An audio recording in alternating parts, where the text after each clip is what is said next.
Hello everyone, the Hope Project is on the road again today.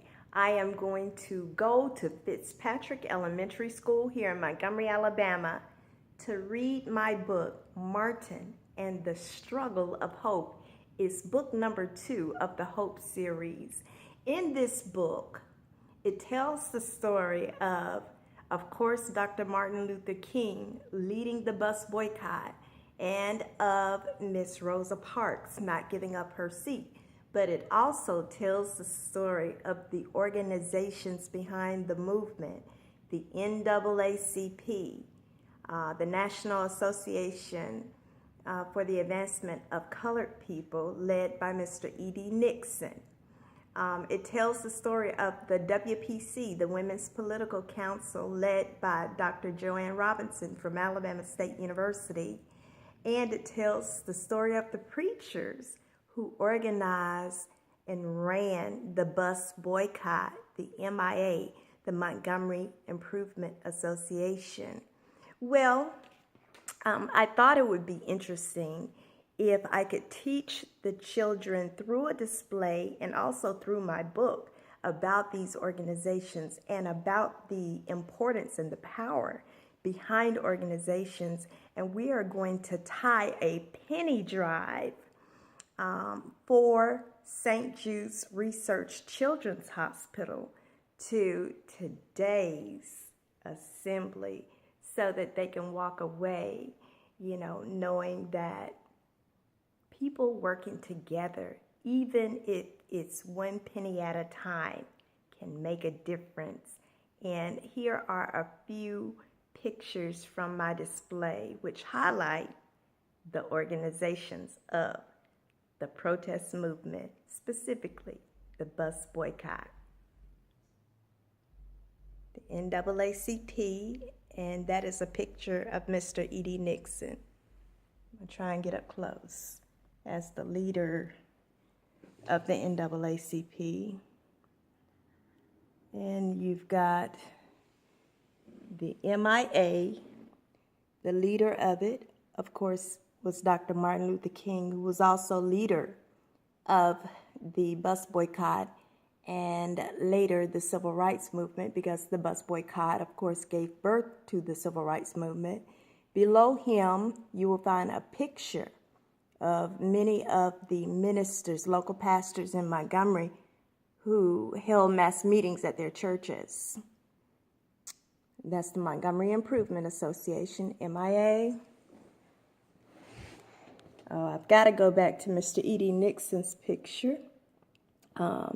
Right there, you will see him pictured with Miss Johnny Carr, a local citizen here in Montgomery, Alabama, who was part of the NAACP.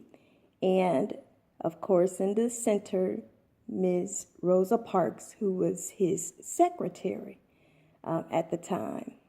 And so you see, it wasn't by happenstance that a random woman in Montgomery decided not to give up her seat. This lady was part of an organization which fostered and prepared for change. And then we had the WPC.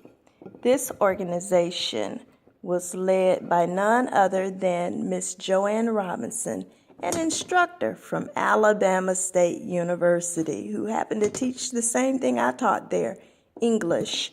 Below her are ladies of the WPC, which include the woman that I'm trying to feature right here.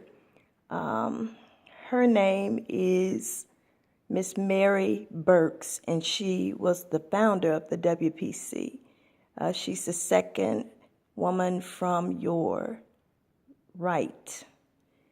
And these are other ladies from the WPC, which include instructor Thelma Glass, and there's a auditorium on campus named after Miss Thelma Glass.